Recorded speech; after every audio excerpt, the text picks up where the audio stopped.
Welcome back to Analysis. Today we're looking at India and its upcoming general election.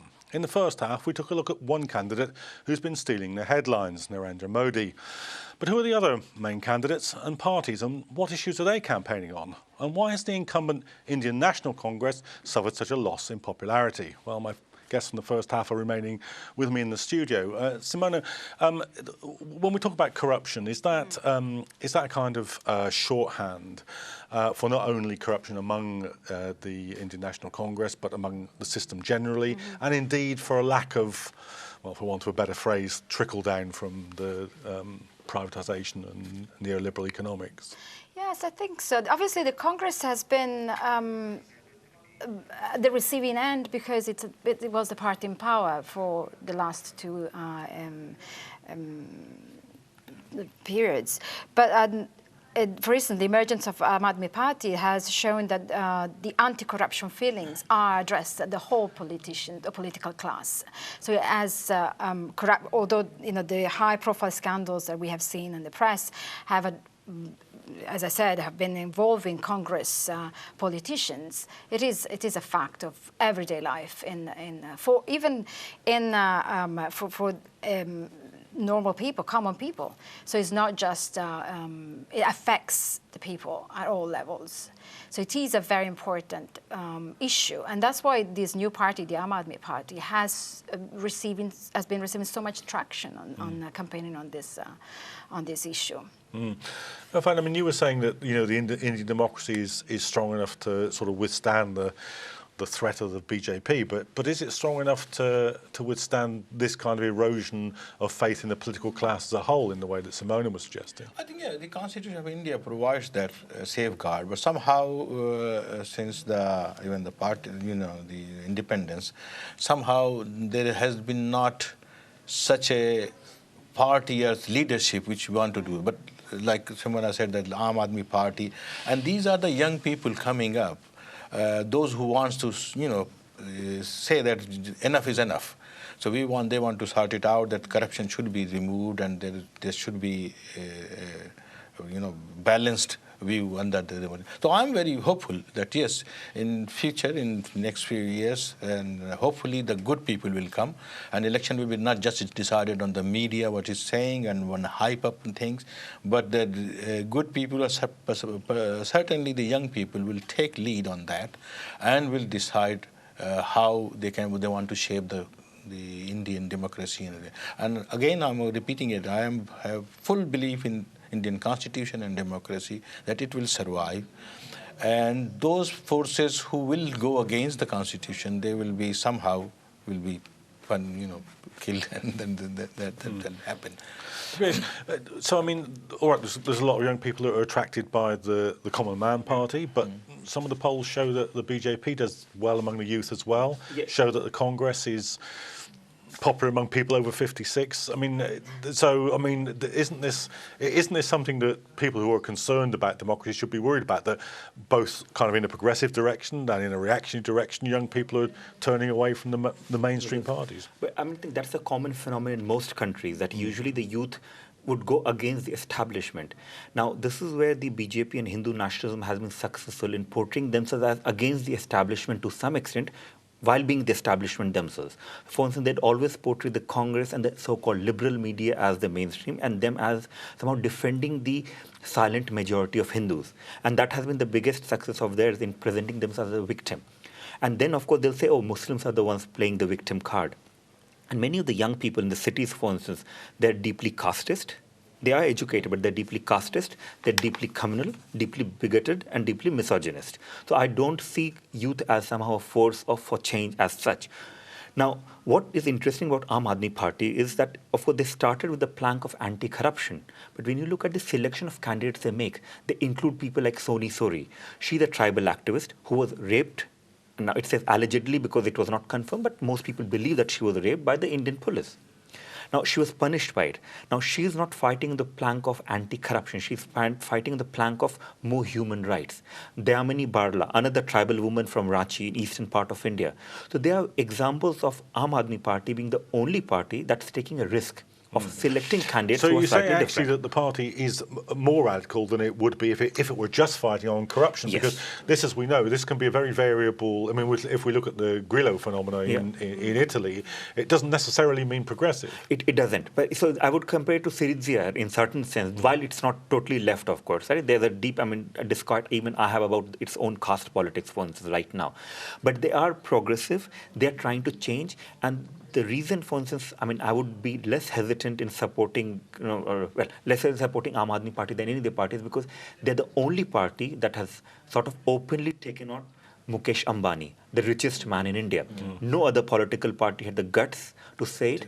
Now they know it. By taking on Mukesh Ambani, they alienate much of media where Mukesh Ambani's money is there. But they have taken him on. So clearly they are at least taking risks on trying to appeal to people who want change, but not of the change which BJP wants, which is somehow giving a sense of, India will be a great power, Hindus should be the rightful owners of this country, and Muslims and Christians can go to hell.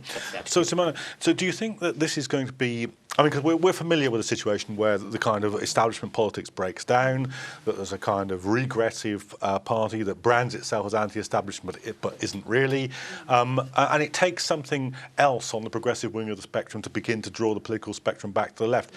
Is this it? Can it do it? I mean, Dipesh is painting a strong picture of what it stands for. Is that your own? I think the prospect for AAP, for an Aam Aadmi Party, to win a large number of seats in the Lok Sabha, they will win some seats, but they won't make a change in the number of seats. I think, the proportion of seats that they will win, but they have changed partly they've changed the political scene.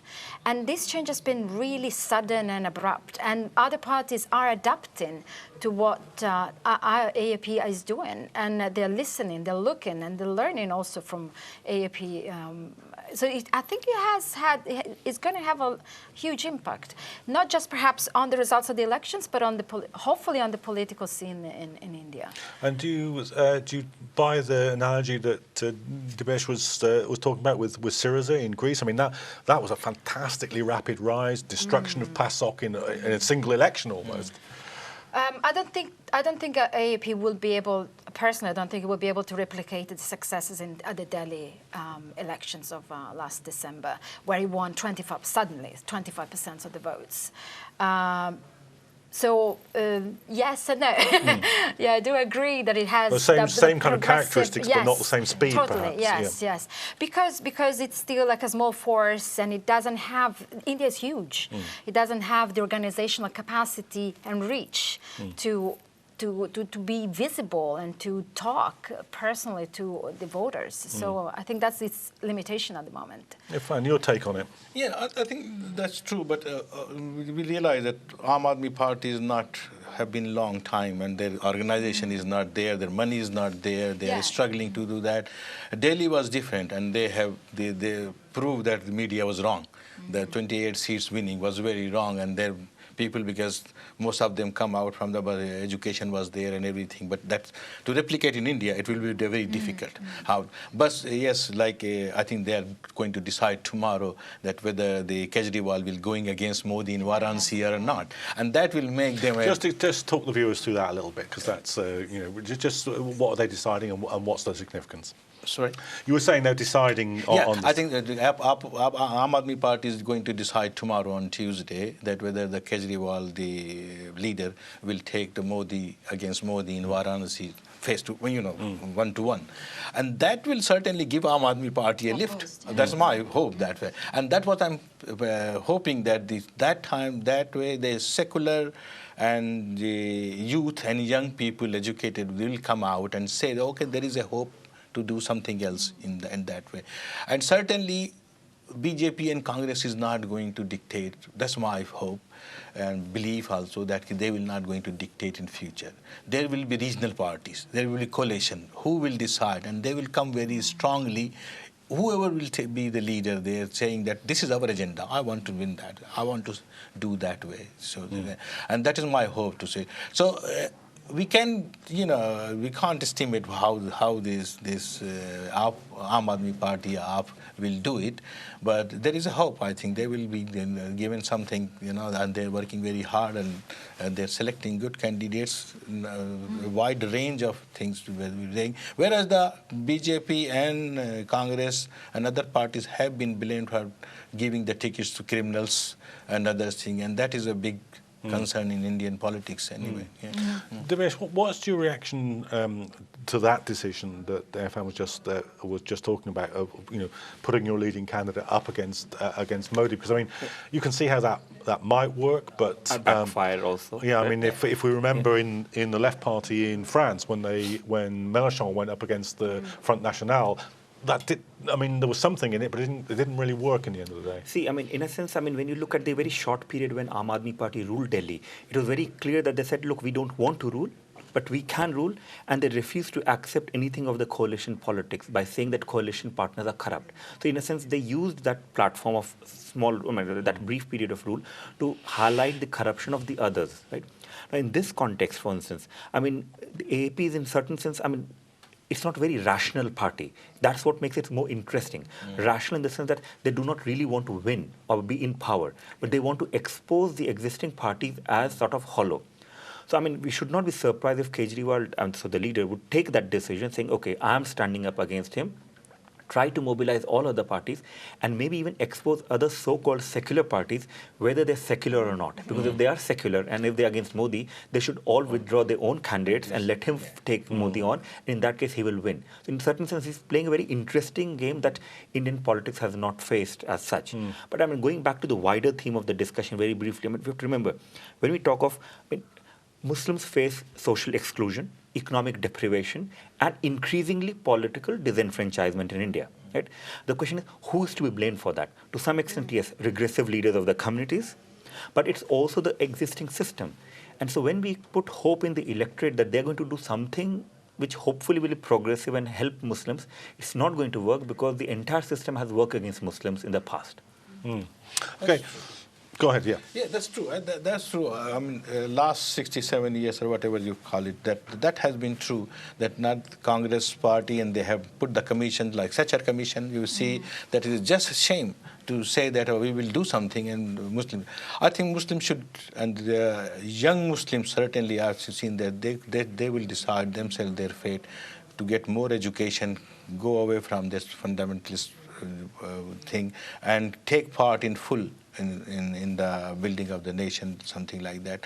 One thing is very interesting in Varanasi is, I think it was media and reported about that there is a 15% Muslim vote in Varanasi where Modi is standing also, and Modi, that is why he has chosen another seat in Vadodara also to go to save seat to be, and that should go against him, because if you're not sure what you want to lead a country and are still not sure that you can win, I think that, and again sorry to this, Dr. Roy's point is that if the other parties see that and Kejriwal goes there and they withdraw candidate, and let us see that how the secular and against non-secular voters or parties behave.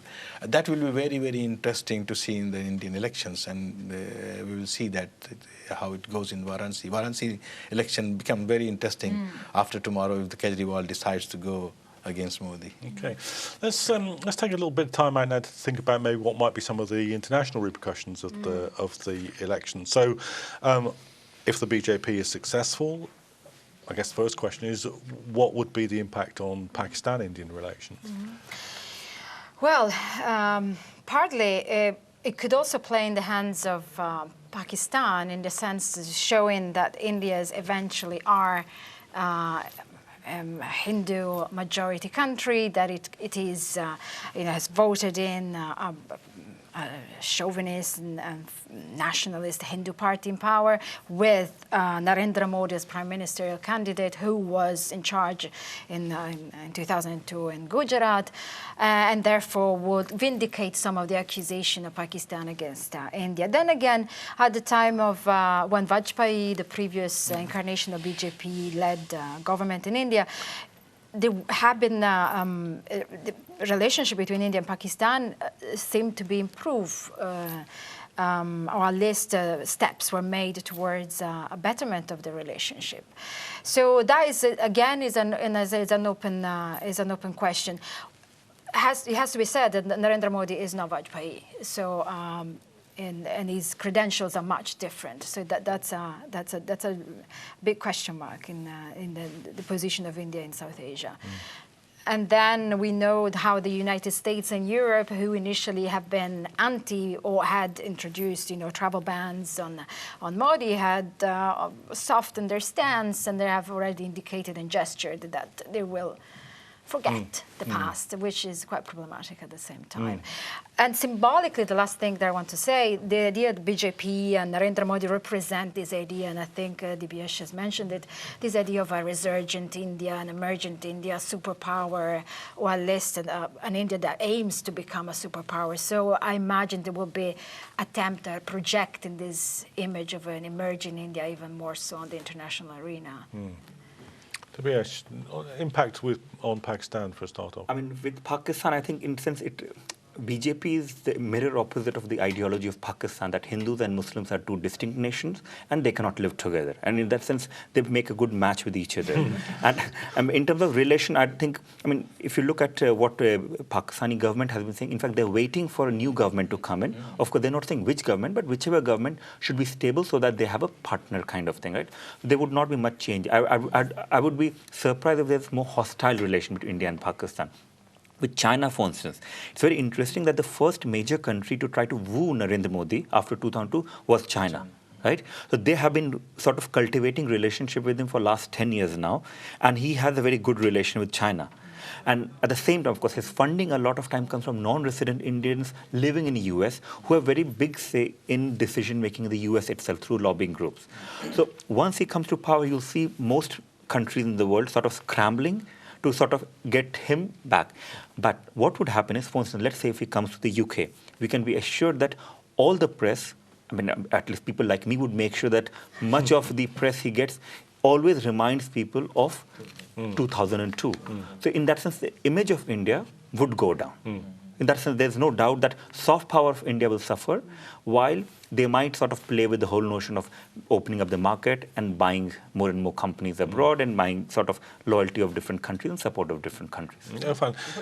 What about the impact on the...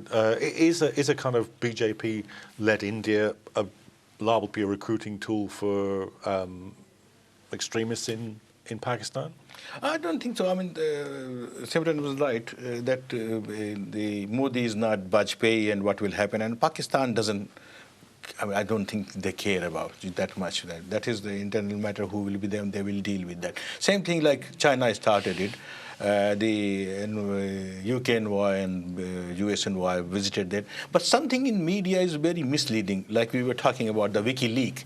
They said that they never issued any statement that Modi is not responsible for anything. Same thing, State Departments in the US has said, no, we have not taken out Modi from that he was not responsible for. Yes, the envoy went to meet him. That is a business thing. And it happens all over the world. The people go to meet the opposition leader or something like that, those who see. So might be they're seeing. But certainly that's true. If the Modi comes in, India's image will tarnish somehow, and wherever he will go, it will follow that. One thing is we forget about that UK, who led the investigation in 2002, rights, and the British High Commission came out with a big report against and implicating Modi and his government, certainly, where two British nationals died, killed, murdered, Dawood families, and one is still very much injured and something like that. That justice has been not done. And if he will come in future as a prime minister, without a prime minister, always that will be raised, and the organizations and everybody will raise. They need justice. Those who have suffered in the riots, they need justice. That has been not done.